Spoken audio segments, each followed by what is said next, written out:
My name is Diana McIntyre. I'm the Coordinator for Student Academic Success Initiatives at George Brown College, and here I am today at the second Educating for Resilience Conference. Loving it. So my real takeaway from this conference is the fact that as educators we're often looking for the research, but also some real practical applications of how we can be using this research with our students to increase overall well-being in the college community. And today, the facilitators that have come in have done exactly that. They've provided us with wonderful research information, but some real practical applications of what we can take back to our institutions and use to create healthier campuses. I'm really looking forward to the work on mindfulness. We've started to do some of that at George Brown, and the information that we received today is going to help me to really look at how we can take that and implement it into a program for ourselves, for our faculty, and for our students. I want more of this. I think that as educators, one of the things that really stood out for me today was we don't always practice what we preach.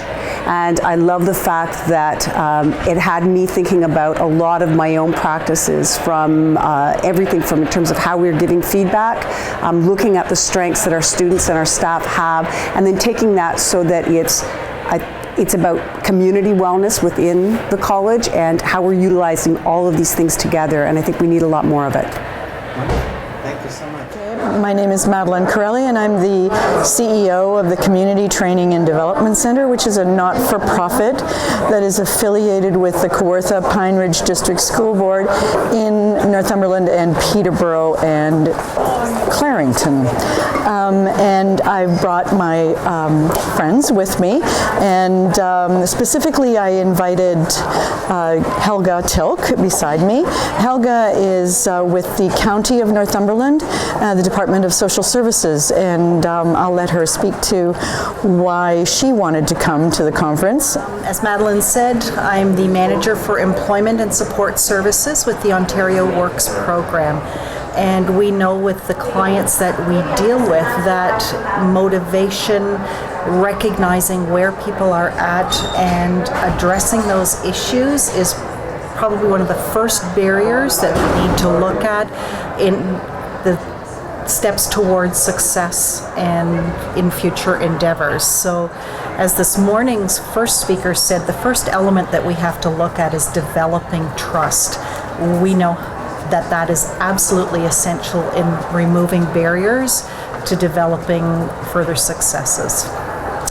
And with me also is the program manager at Community Training, and that's Taryn Lewis, and she will tell you that our emphasis is really on strategic job search. That is our strength, and that is our theory and raison d'etre, and we saw a tremendous link between resiliency and self-regulation and job search. And in fact, this morning a lot of mention was made of building social capital, and we worked with Professor John Paul Hatala, and his research very clearly shows and demonstrates that when you build social capital, you are actually building your ability to find work, and that of course translates therefore into financial capital.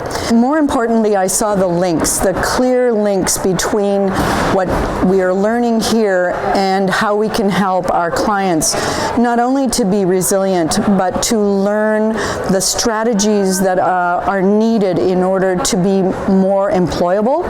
And of course, as we know, employment today everywhere in the world, but specifically here, is an issue that everyone is involved in. If you're not employed, all kinds of other things don't happen in your life. So we're very excited that this morning was very relevant, and we're looking forward to this afternoon. And in fact, I would say that we see potential right across the board for something very similar to this to happen in our area, because we're very rural and we don't get a lot of opportunities to get training from experts or have access to expertise that can help us to not only train staff, but also to provide more community engagement and more community learning, and thus help all the clients within our very rural area. Well, thank you, ladies. It's appreciated. So I'm Ben Diplock. I'm a clinical researcher working at Sunnybrook Hospital in Toronto, working in the mood and anxiety clinic there.